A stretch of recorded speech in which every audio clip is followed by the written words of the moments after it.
주님께서 여러분과 함께 성 마테오가 전한 거룩한 복음입니다.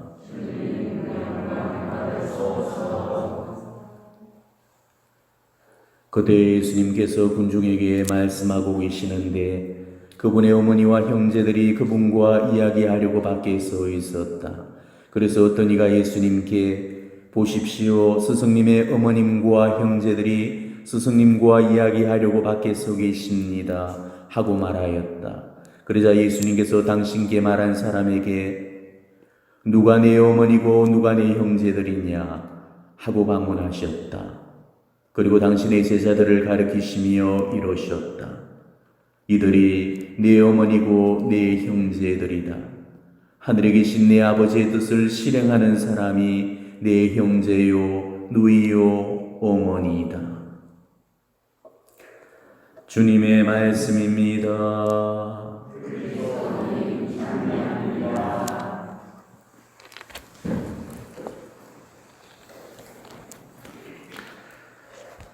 오늘 복음 말씀은 예수님께서 공생활의 사목을 열심히 수행하시던 중에 예수님의 형제들이 당신 어머니를 모시고 와서는 배귀를 청했죠. 이때 예수님께서는 세속적인 혈연관계를 중히 여기는 그런 사람들한테 하느님의 뜻을 실천하는 이 형제자매의 혈연이 훨씬 더 소중하다면서 하느님의 뜻을 실천하라는 그런 가르침을 주고 계시는 장면입니다. 저는 오늘 복음 말씀의 전체 해설 대신에 오늘은 선생님의 어머니와 형제분들이라는 이 표현에 관해서 여러분에게 설명을 드리고자 합니다. 선생님의 어머니야 우리가 당연히 받아들일 수 있겠지만은 선생님의 형제분들이라는 이 표현은 받아들이기에 상당히 거북한 그런 표현일 겁니다. 예수님한테 형제가 있었어? 이렇게 우리가 의아해질 수도 있죠. 우리가 이 표현을 액면 그대로 믿게 되면은 우리 교회의 가장 큰 교의 하나를 잃어버리게 됩니다. 성모님의 평생 동정 교회가 그거죠. 우리는 성모님을 평생 동정이라고 알고 있었는데 예수님한테 형제들이 있다는 것은 성모님이 여러 자녀를 두셨다는 소리고, 그러면 성모님이 평생 동정이 아니라는 소리잖아요. 개신교에서 성모님의 평생 동정성을 반박할 때 그 근거로 제시하고 있는 대표적인 구절이 바로 어머니와 형제분들이라는 이 표현이에요. 자, 그렇다면 과연 성모님은 개신교가 주장하고 있듯이 예수님 말고도 자녀들을 여럿이나 낳았을까? 여기에 관해서 오늘 제가 여러분에게 설명을 드리려고 합니다. 잘 들어주셔서 개신교 신자들과 대화를 나누실 때 잘 설명을 해주시기를 바랍니다. 우리가 알아야 될 사실은 개신교는 계시의 원천을 늘 성경 한 권에만 두고 있고 성경 외에는 그 어떤 것도 받아들이지를 않습니다. 이거를 솔라 스크립투라, 오직 성경주의라고 불러요. 즉 성경에 나오는 내용들만 받아들이고 그 내용도 글자 그대로만 받아들입니다. 그러다 보니까 성경에 나오지 않는 것은 아예 믿으려 들지를 않는 거죠. 여러분들이 개신교 신자들을 만나서 대화를 해보시면은 늘 주제가 뻔한 이야기들만 꺼내놓죠. 우리와 충돌을 일으키는 그런 몇 가지 주제들이 항상 있습니다. 성경 해석이 우리와 상당히 다르다든지, 우리 교회의 칠성사와 준성사에 관해서 전면 부정을 한다든지, 또 교황의 수익권을 부정을 해버리죠. 그리고 성모님의 구세사적인 위치 역시도 부정을 합니다. 그 중에 하나가 성모님의 평생 동정 교회입니다. 개신교는 가톨릭에서 믿는 성모님에 관한 4대 교회를 전면 부정하고 있죠. 성모님에 관한 4대 교회가 뭡니까? 4가지. 성모님은 원죄 없이 잉태되셨다. 성모님은 평생 동정이시다. 성모님은 하느님의 어머니시다. 성모님은 하늘의 불림을 받으셨다. 자, 이 4가지 교회를 개신교회는 전혀 받아들이지를 않습니다. 성모 마리아는 단순히 예수님을 낳아준 여인에 불과한 거고 예수님이 이 세상에 들어오실 수 있도록 태만 빌려준 거라고 그렇게 믿고 있는 거죠. 자, 그렇다면 왜 개신교도들은 이 성모님의 구세사적인 역할이나 직위를 받아들이지를 않는 걸까? 개신교가 성모님의 교회를 반박할 때는 항상 성경적인 근거를 대고 있죠. 성경에 있는 소리인지 성경에 없는 소리인지를 봐서 성경에 있는 내용들은 받아들이고 성경에 없는 내용들은 부정하고 배척을 해버립니다. 이게 솔라 스크립투라, 오직 성경주의 원칙이에요. 자, 성경 그 어디를 보더라도 성모님이 원죄 없이 잉태되었다는 그런 내용 없습니다. 평생 종정이라는 그런 내용도 안 나오고 있죠. 하나님의 어머니라는 표현도 없고 하늘에 올림을 받았다는 그런 대목도 전혀 나오지 않습니다. 그러니 이 솔라 스크립투라, 오직 성경주의 원칙에 따라서 성경에 없는 것은 아예 받아들이지를 않고 있는 거죠.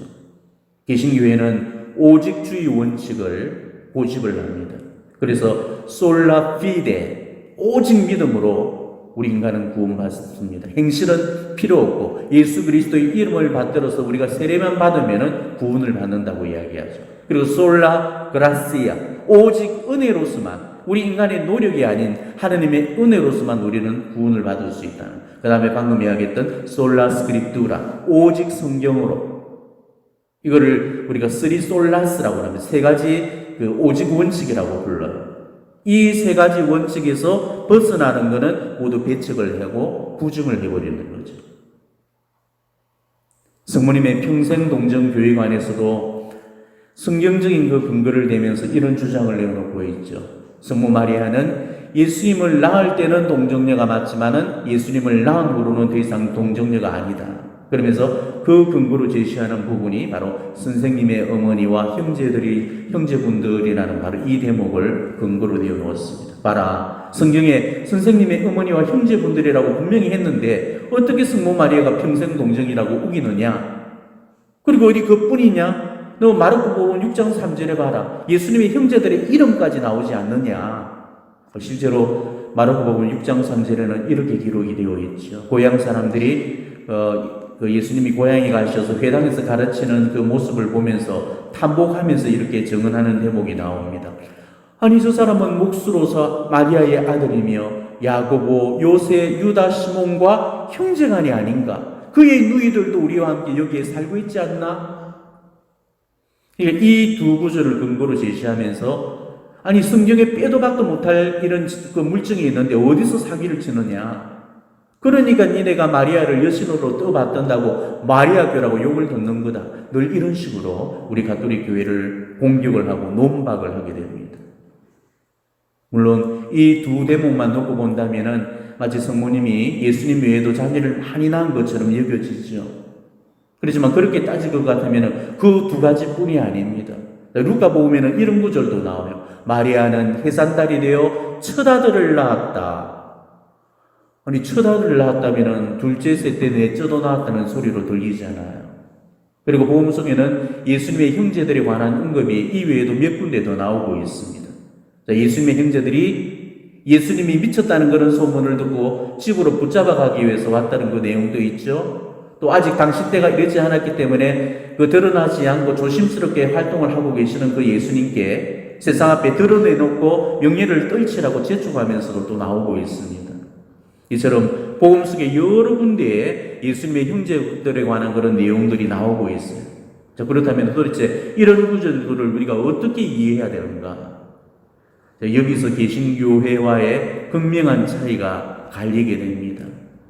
개신교가 우리 가톨릭의 몇 가지 교리와 늘 충돌을 일으킬 수밖에 없는 이유가 있죠. 우리는 바로 그 이유를 알고 있어야 되는 겁니다. 개신교가 이 자모이신 성교회로부터 뛰쳐나갔을 때 그 많은 성교회의 그 보화들을 다 놔두고 오로지 성경 한 권만 달랑 들고 나가버렸습니다.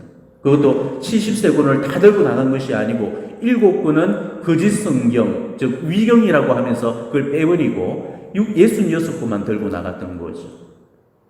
자, 그러다 보니까 개신교회는 종교개혁이 일어나던 그 1517년 이전에 그 우리 성교회의 그 많은 우리 교회의 전통들, 유산들, 무려 1500년 이상 동안 내려왔던 우리 교회의 그 자산들을 전면 다 부정해버리고 성경에 없는 내용은 아예 받아들이지를 않고 있는 거죠. 그렇지만 자모이신 우리 성교회는 개신교회와는 다릅니다. 성경뿐만이 아니고 성전, 즉 거룩한 전통, 이 성전도 계시의 원천으로 삼고 있습니다. 자, 하느님께서 가르쳐 주신 이 계시 진리는 성경 속에도 다 기록이 되어 있지만은 하느님의 계시 진리가 성경 속에 다 담겨질 수는 없죠. 그래서 요한복음 끝장에는 이런 구절이 나오고 있습니다. 예수님께서 하신 일은 이 밖에도 많이 있다. 그래서 그것들을 낱낱이 기록하면 온 세상이라도 그렇게 기록된 책들을 다 담아내지 못하리라고 나는 생각한다. 이 말씀은 예수님의 말씀이나 행적이 성경 속에도 담겨 있지만 그거는 빙산의 일각에 불과하다는 소리입니다. 성경에 담겨 있는 내용 이외에도 성경에 담겨 있지 않은 내용들이 더 많다는 뜻이죠. 실제로 예수님의 가르침 중에는 성경에 기록되지 않고 내려오는 그런 전성들도 많습니다. 사도시대 때부터 이어오던 사도전성이라는 게 바로 그거죠. 사도들이 예수님과 함께 살면서 가졌던 그 기억들이 대의를 이어서 가르쳐지고 개성되어서 오늘에 이르고 있거든요. 그리고 우리 교회 2000년 역사 동안에 우리 교회의 관습이나 체험, 또 믿어왔던 교리들, 또 교황과 교부들의 가르침 등등이 다 거룩한 정도, 이 성전에 해당이 됩니다.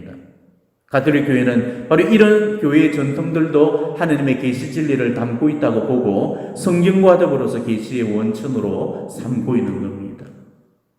종교개혁이 일어나기 전까지 1500년 동안에는 여기에 관해서 그 누구도 문제를 제기하지 않았죠.